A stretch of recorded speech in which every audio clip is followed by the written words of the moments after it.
ಪಂಪ ಅಂದರೆ ಅವಳೆ ಪಾರ್ವತಿನೇ ಪಂಪೆ, ಹಾಗಾಗಿ ಅದು ಪಂಪಾ ತೀರ, ಪಂಪಾ ಕ್ಷೇತ್ರ, ಇವನು ಪಂಪಾ ವಿರೂಪಾಕ್ಷ.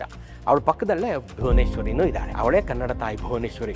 ಯಾಕೆ ನಮ್ಮ ಹಿರಿಯರು ಈ ಭುವನೇಶ್ವರಿನ ಕನ್ನಡ ತಾಯಿಗೆ ತಂದರು? ಯಾಕೆಂತಂದರೆ ಅದು ಕಲ್ಲು ಬಂಡೆಗಳ ಮೇಲೆ ನಿರ್ಮಿತವಾದಂಥ ದೇವಸ್ಥಾನ, ಒಂದು ದೊಡ್ಡದಾದಂಥ ಬಂಡೆಯ ಮೇಲೆ ಕೆತ್ತಿಸಿದ್ದಾಳೆ. ಅದು ಬಹುಶಃ ಕನ್ನಡತಿಯೊಬ್ಬಳು ಹಾಕಿಸಿದ ಪ್ರಥಮ ಶಾಸನ. ಈ ಕನ್ನಡ ಭಾಷೆಯ ಉಗಮ ಹೇಗಾಯಿತು, ಇದರ ಉಲ್ಲೇಖ ಇಲ್ಲಿ ನೋಡ್ಬೋದು. ಯಾವಾಗಿಂದ ಇದೆ ನಮ್ಮ ಭಾಷೆ, ಎಷ್ಟು ಹಳೇದು ಸರ್ ನಮ್ಮ ಭಾಷೆ? ನಮಗೆ ನಮ್ಮ ರಾಷ್ಟ್ರಕವಿ ಕುವೆಂಪು ಅವರು ನಮಗೆ ಜಯ ಭಾರತ ಜನನಿಯತನ ಜಾತೆ, ಜಯ ಹೇ ಕರ್ನಾಟಕ ಮಾತೆ ಅಂತ ಒಂದೊಳ್ಳೆ ನಾಡಗೀತೆಯನ್ನು ಕೊಟ್ಟಿದ್ದಾರೆ.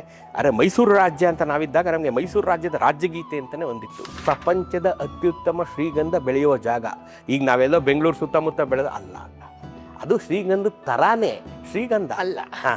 ಶ್ರೀಗಂಧ ಅಂತ ನೀವು ನೋಡಬೇಕು ಅಂದರೆ ಬಂಡೀಪುರ, ನಾಗರಹೊಳೆ, ಕಬಿನಿ ಕಾಡಿಗೆ ಬರಬೇಕು. ಗಿರಿ ಅಂದರೆ ಬೆಟ್ಟ, ನೀಲಿಗೆ ಕಾಣುವ ಗಿರಿ ನೀಲಗಿರಿ, ಬೆಳ್ಳನೆಗೆ ಕಾಣುವ ಗಿರಿ ಬಿಳಿಗಿರಿ.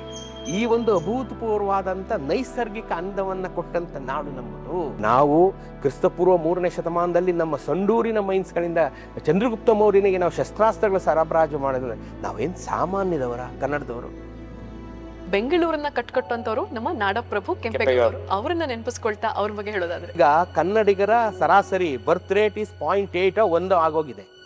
ಉತ್ತರ ಭಾರತೀಯರ ಬರ್ತ್ ರೇಟ್ 3.25 ಇದೆ. ಈ ಬರ್ತ್ ರೇಷಿಯೋದಲ್ಲಿ ನಾವು ಹೋದ್ರೆ ಇನ್ನು 200 ವರ್ಷಕ್ಕೆ ಕನ್ನಡಿಗರು ಇರೋದಿಲ್ಲ ಈ ಭೂಮಿ ಮೇಲೆ. ಅಂದ್ರೆ ಒರಿಜಿನಲ್ ನಮ್ಮಂತ ಮೂಲ ಕನ್ನಡಿಗರು ಇರೋದಿಲ್ಲ.